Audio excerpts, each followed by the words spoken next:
Hi everyone, my name is David. Thank you for joining me today for this week's question and answer video where I'm answering your guys' questions from last week.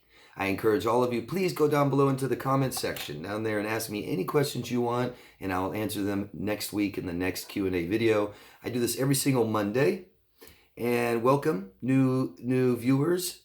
If you think that this is beneficial to you or it can benefit somebody else, can you please support what I'm doing? All you gotta do is push a few buttons.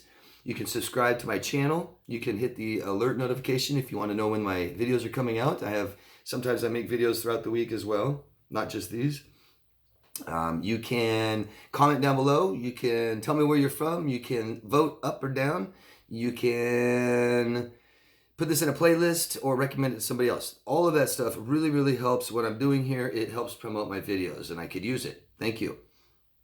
So, welcome. Like I said, welcome new subscribers. Please try to support me in any way you can. I really appreciate that. What I'm doing is I'm answering questions to help people heal and recover and grow from different kinds of trauma. Mostly I talk about emotional trauma here. And the best way to learn or the best way to heal from emotional trauma is to start learning what happened to you. Okay, so I encourage everybody to just keep asking questions. Talk to people, research, and find out how to heal from this stuff. The best way is with another person, a professional that can help you. Have friends, be active, things like this, and learn what happened to you, what you went through. If you think about experiences that still bring up negative emotions, that still upset you, we need to heal from this. And the way to heal from this is to not push it away, numb it, ignore it, to drink, to gamble, to date somebody else, none of this stuff works, okay? And you're just prolonging the inevitable, and it can actually cause psychological damage that's unnecessary, okay? So please keep learning what happened to you. Ask questions, okay? I recommend something every week. Sometimes it's an author, another channel, or something that helps you sleep, or something with anxieties, all these things that help you with stress and trauma. This week, I'm going to recommend one of the best things I've ever recommended. I have recommended this a couple of other times, at least over the past 4 or 5 years. And the reason is this is something that really, really, really helps people with trauma. I've always said that we've got to talk. We need a professional. We need people in our lives. We need that can help us and heal us. And there's a lot of work that we have to do. It's not just time and things like this, but there's something of all the supplements and vitamins and stuff that I recommend to you guys. This is something that will help with trauma big time. I even have a question today about what happens to the brain when during this kind of trauma. One thing that happens in these relationships that we're in with people that abuse us, where the relationship has all these problems and we don't fix them, and it becomes dependent. And one element of that is that our happy, feel-good hormones, a few of them, are rising and falling, shrinking and swelling our amygdala. And this becomes dependent. This becomes dependency. I hate that word, codependency, don't you? But we become dependent on our partner emotionally. And that's because that relationship raises our hormones when it's good times and lowers them when it's bad. And we do that enough and we become dependent on this relationship, just like any other addiction. And this feeling that you guys have that is so awful, so bad, and so impossible to manage, most of it is your hormones all the way down. Everything that feels good, from serotonin, all your endorphins, and one of them is oxytocin. Oxytocin, I'm just going to read it right from Psychology Today. If I remember, I'll put the link down below. This is from Psychology Today. Oxytocin has been called the cuddle hormone or the love hormone. I've also heard it called the trust hormone due to its association with pair bonding. It appears to help reinforce the early attachment between mothers and their infants, as well as the bonds between romantic partners. Animal research has connected oxytocin, along with other hormone, vasopressin, which I've recommended to you guys before too, with the lifelong pair bonding of prairie voles. And scientists have reported increases in oxytocin levels following orgasm in humans. There's also evidence that increases in oxytocin may encourage pro-social behavior, though not all studies have found these positive results, and some experts have undercut the idea that the hormone is a trust molecule. Could oxytocin have therapeutic benefits? It is not clear. Oxytocin is not a proven treatment, though researchers have explored whether it may be relevant to social symptoms of autism as well as pain and related depression and anxiety. I'm here to tell you firsthand, I've taken it and used it, and it helped with my recovery big time. I can't explain how much it helped. It was one of the single most things that I could just do and take that really helped me. And the hundreds of people that I've had take this and give me feedback, it's amazing stuff. It really is. Going back to our brain, shrinking and swelling, the hormones rising and falling.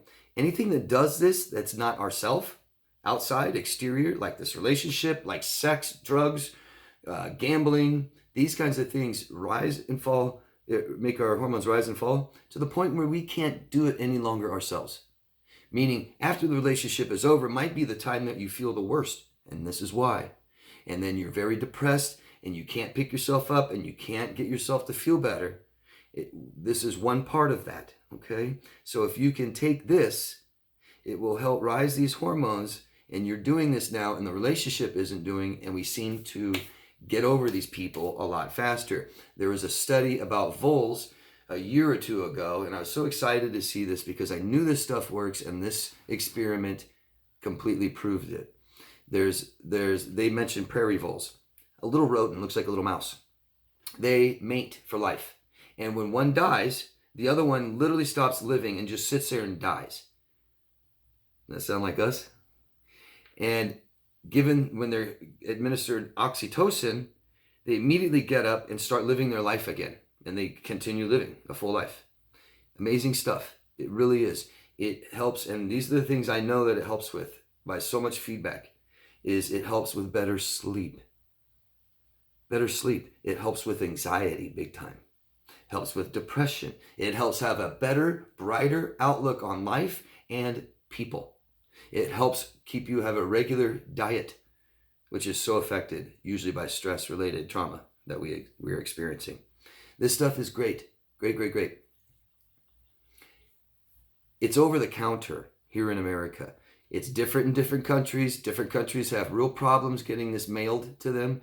It's over the counter here in America. Look for oxytocin, and don't get something that just helps the release of oxytocin. Oxytocin, the hormone, and it comes in different products. One I know is called OxyPure. And I'm going to put a link or two for it down below in the description for you guys if you guys are interested and you would like to purchase some. It comes in little bottles, nasal spray. The most common way it's administered is through a nasal spray. You might be able to find tablets. You might be able to get your doctor to get this for you. The kind that doctors prescribe to you is much stronger and much better. It works better. I've done both. But you can still buy this over the counter, at least in America. And I will put links down below so you guys can find that. This stuff is great. It really, really is. And anybody that's interested in taking it, make sure that you read the warnings. You can consult your doctor, okay? There's some people that shouldn't be taking this. Please look into that. And let's get started with the questions. First question is from Brian. Brian on the West Coast. Hello, Brian. I'm losing relationships and not meeting my goals because I'm so busy with the one-sided relationship. And he says, stop it. I took action a month ago and I'm very proud of my progress. Yes, you did, Brian. And I remember what you said before. And you got rid of somebody out of your life that was just sucking you dry in different sense of the word. Financially, emotionally, energy, attention, your time. And now that you do not have this toxic person in your life anymore, life is getting better. Isn't that amazing? It's amazing. When we get into some of the just most common things that happen when we're in these codependent, neglectful, abusive, traumatic relationships, is we start to lose ourselves, right?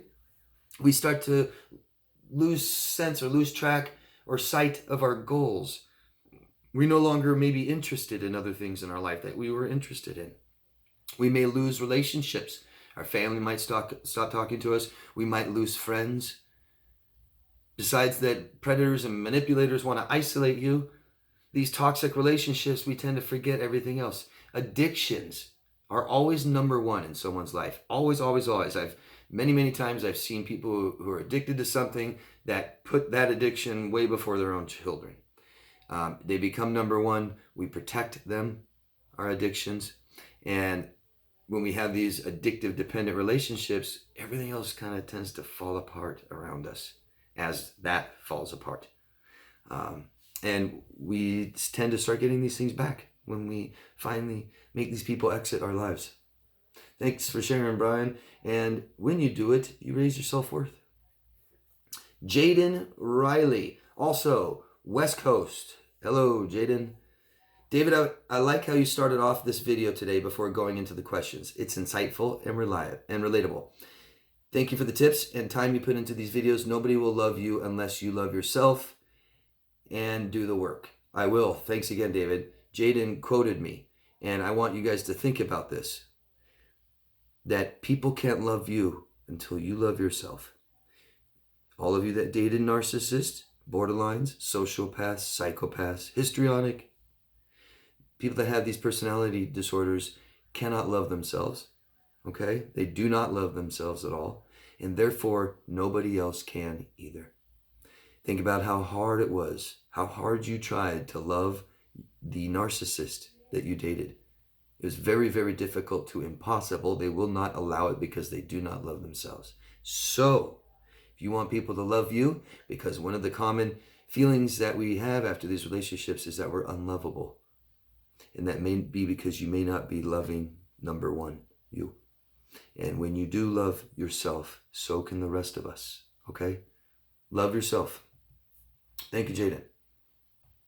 Adrian from the United States of America says, thanks for the info about grieving and healing our hearts.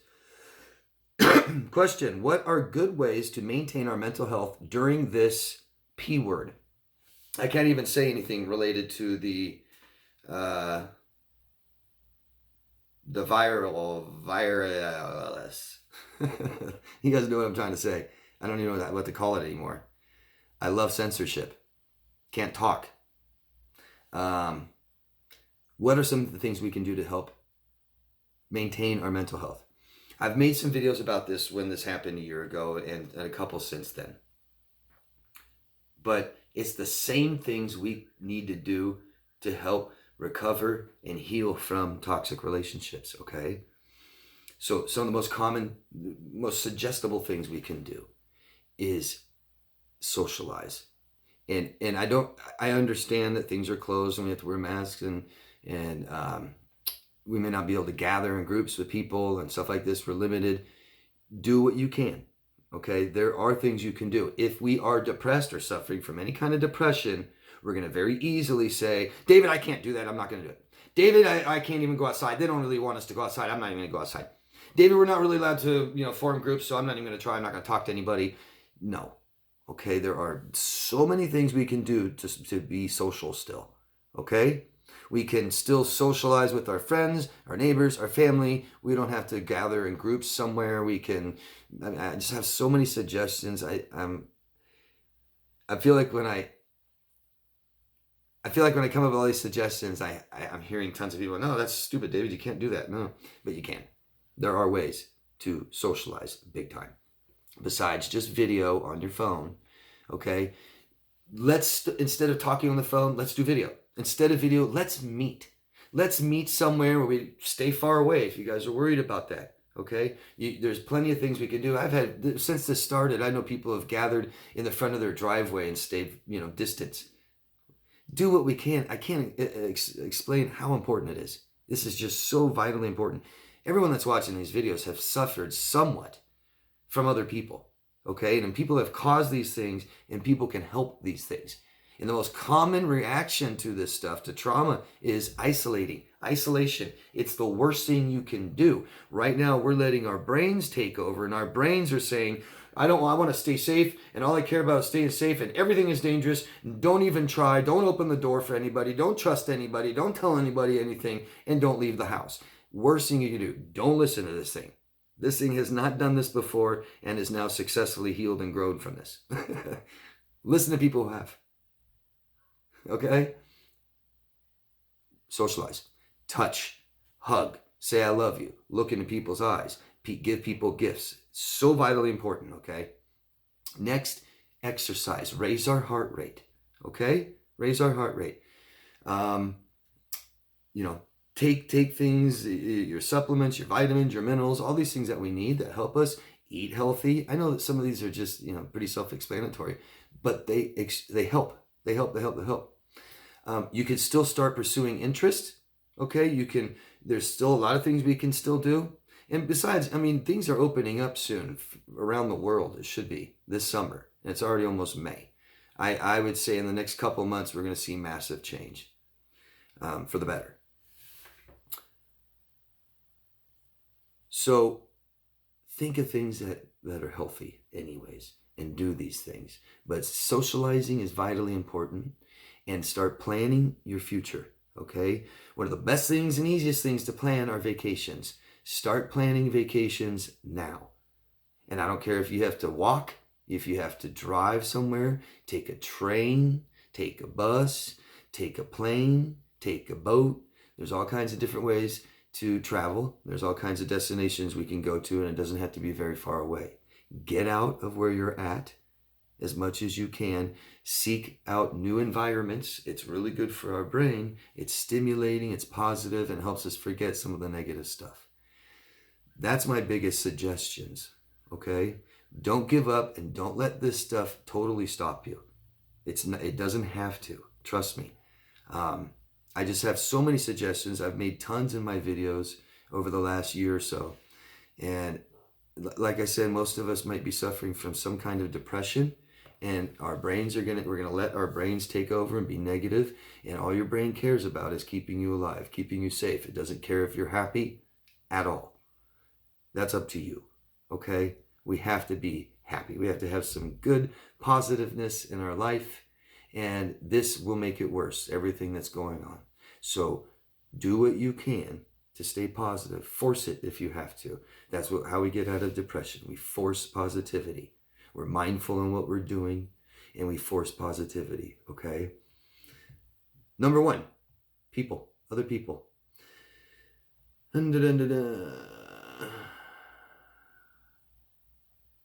Kathy from Mississippi, thanks, David. You are an awesome teacher. Thank you, Kathy.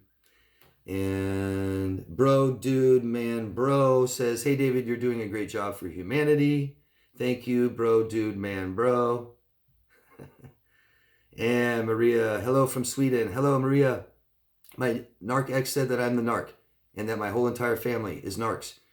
Is it common that they blame others being narcs? And do they really understand what a narc is? I have a saying I've never heard anywhere else, but I say it. The person that believes everyone's a psychopath around them is the psychopath. Okay? If you really, really understand a narcissist, it's the epitome of this. Okay? Narcissists hate their real self, and they have rejected it since childhood. They hate themselves so much, you can't show them anything about themselves. You can't show them something they did. You can't show them a mistake that they made. No. You made it. You guys know what I'm talking about, where they just, no, and we call this projection and things like this. No, you did it, not me. No, you did. Because they hate themselves so much, they will not accept themselves at all. And narcissist means that if I was a narcissist, this is my world and everybody's just in it. And this is the part I hate of myself, so I'm going to give that to you and you take it. I'm going to call you a narcissist, and if you doubt yourself, well, gee, then I'm not the narcissist anymore. You are. Okay? That's the gist of it. I hate myself so much, I can't accept myself. I'm going to give that part to you. Right? It's just like when you're in a relationship with somebody, let's say when you were in a relationship with a narcissist, both people acknowledge that the relationship is toxic or bad or neglectful at the very least, right? Both of you know that. right? But the narcissist believes it's all that they're the only person in that relationship, right? And they don't want it to be their fault, and they will put it all on you. They can't accept anything that's bad. They can't take any accountability, any responsibility. They totally reject every part of their true self. And they believe that other people will too. That's why they're not open. That's why they're not honest. They don't show you who they are. But if they can get you to take that part that they hate about themselves, then it's not them, it's you. Might sound pretty crazy, but that is their way of thinking. Especially people that get the lingo.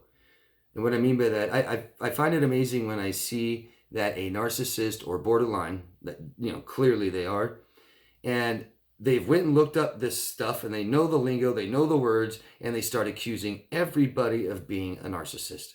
It's unbelievable. Unbelievable. I hope I answered your question. Please let me know. I mean, that you're a narc, your whole family are narcs. Is it common that they blame others being narcs? Yeah, they do. They totally do. They might even recognize and identify some of these narcissistic behaviors in themselves, and they'll just transfer it to you. We're in a relationship, everything's your responsibility, so it must be you. It's kind of like the child that believes that anything that goes wrong, right, it's mom and dad's responsibility. Tell them, they need to fix it. It was your fault. Same thing. They parentify you. Narcissists, borderline, sociopaths, they parentify their partners. They're not real adults. They're children. You were dating a child. Okay, Gemini girl asked, and I can't remember where you are. You've asked me many questions, and you've always told me where you are, and I can't remember. I'm sorry. Please tell us your locations, everybody. Thanks. Okay, can you make someone with BPD happy? It seems nothing I did was ever enough. And this question says so much. It just says so much right here. But first of all, I want to be clear. We are not here to make anybody else happy. Okay? Just like you don't want to make people unhappy, right? You don't want to do that. And we're always really careful. Stop trying to make people happy. Okay? There's a difference between being a good host and totally codependent. Big difference, right? You come over, I want you to be comfortable. How's the air? Is it cool enough for you? Would you like something to drink, something to eat? Here's the bathroom over here. Okay. To